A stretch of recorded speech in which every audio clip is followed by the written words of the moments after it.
A senhora disse no início de sua explanação uma frase que me impressionou muito e que eu tenho, de uma maneira leiga, apenas por observação, constatar. A senhora disse, e eu queria só que a senhora me confirmasse se eu entendi direito. Sem a participação popular, as coisas não vão acontecer. É correto que eu entendi isso? Ou seja, se não houver uma mobilização popular, uma grande campanha de conscientização popular, e essa mobilização não envolver todas no mesmo sentido, as coisas não vão acontecer. Foi exatamente... Desculpe, senador. Pode completar. Não, eu queria ouvir. Claro. Foi exatamente isso que eu disse.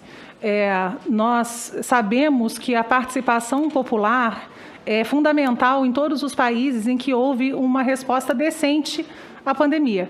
Ela pode ser mobilizada por diversas formas, mas nos regimes democráticos a gente faz isso através de uma comunicação clara de mensagem única. Porque, do contrário, senador, as pessoas elas ficam perdidas. Se cada um diz uma coisa, em quem eu acredito, principalmente se eu não tenho conhecimento técnico para avaliar esse tipo de informação? Então, as pessoas acabam absorvendo aquilo que atende melhor aos próprios anseios.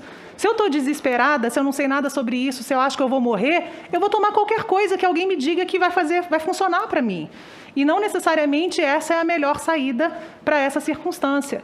Então, estratégias claras de comunicação únicas, de mensagem única, baseada em ciência, definitivas dentro daquela circunstância em que elas se colocam, são fundamentais. Nesse sentido, muito obrigado. Nesse sentido, nós temos visto, assistido, que chefes de Estado do mundo inteiro aparecerem publicamente sendo vacinados, o primeiro-ministro de Israel, o primeiro-ministro inglês, enfim, praticamente todos, para dar exemplo e motivar a sua população para a vacinação. No nosso caso, o presidente da República não só desacreditou da vacina várias vezes, a senhora, eu não vou repetir, a senhora deve ter visto, que ele brinca com a vacina, que pode virar jacaré e não teve empenho na vacina e principalmente disse que não ia se vacinar e realmente até agora não se vacinou.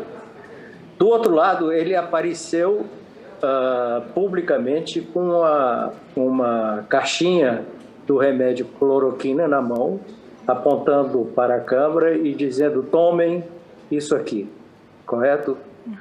Por outro lado também, constantemente, até agora, semana passada, ele participou de vários eventos, e não só participou, promoveu aglomerações, aparecendo sem máscara diante da população, portanto, dando também um recado de que o presidente da República do Brasil aconselha ou incentiva aglomerações e não uso de máscara.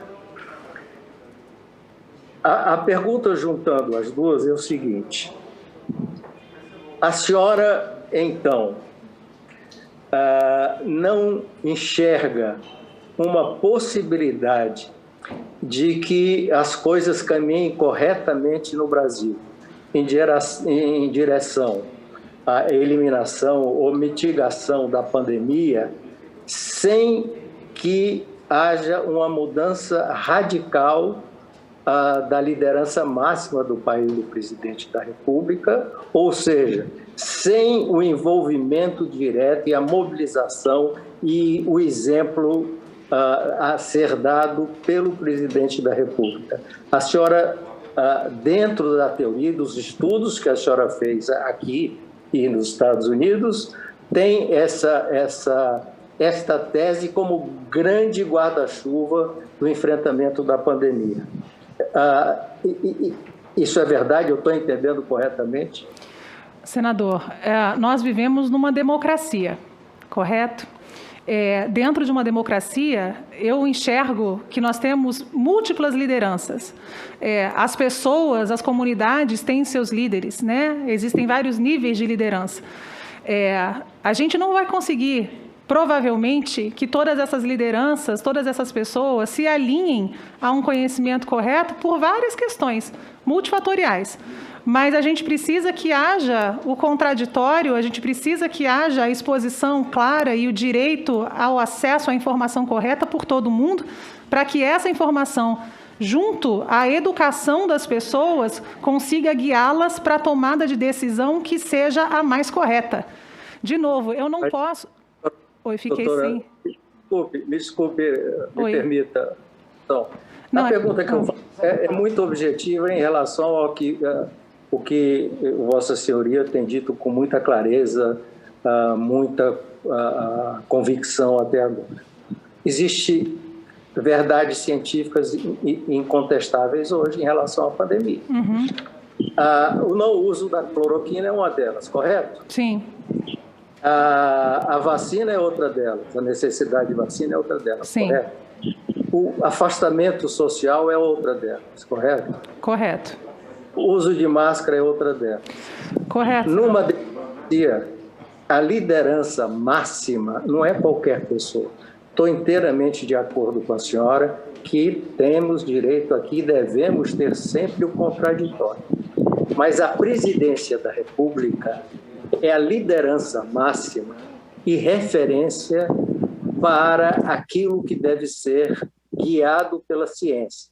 Se o contraditório entre a ciência e o presidente da República, publicamente e ostensivamente, faz essa contradição com a ciência, nós estamos diante de uma encruzilhada, porque não dá certo as duas coisas. Estou falando não é de qualquer liderança, não é de qualquer pessoa.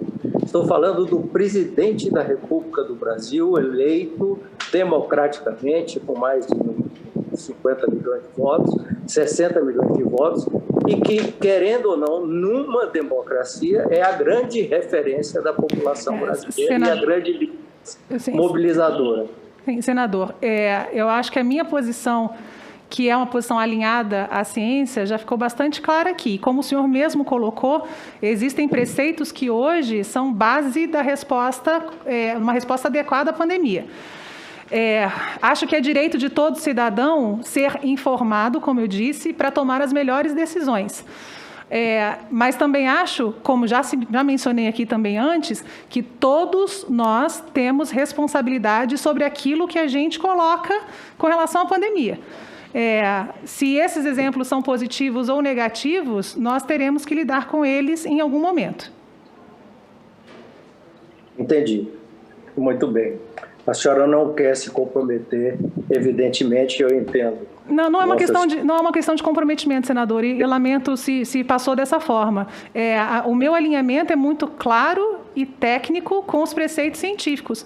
E já fui também muito clara em dizer que, se você não segue isso, você precisa entender o tamanho da consequência de você passar essa informação para as pessoas. Então, eu defendo a liberdade das pessoas, mas também a responsabilização. Ok, está bem claro.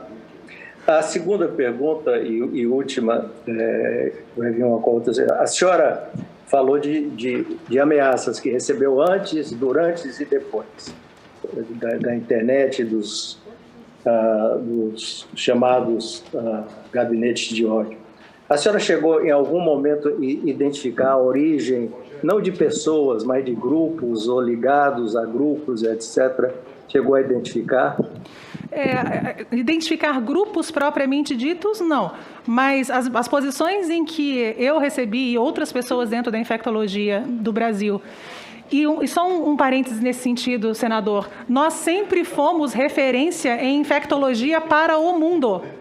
Para o mundo. As nossas instituições científicas ligadas à infectologia são referência para o mundo. Então, eventuais ameaças que eu tenha sofrido em algum momento foram sempre ligadas à questão ou desse pseudo-tratamento precoce ou relativas às medidas não farmacológicas, que é um outro pilar que não tem razão de ser questionado. Veja bem, o vírus não passa de uma pessoa para outra por um vácuo quântico. Ele passa porque existe uma proximidade entre essas pessoas. Existe essa situação.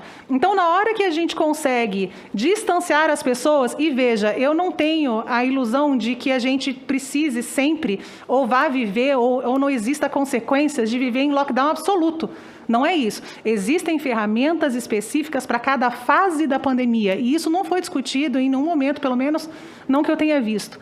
Existem ferramentas específicas para cada fase. O que a gente precisa pedir às pessoas é que façam o distanciamento social ao máximo que puderem dentro das suas possibilidades. Isso já é uma coisa.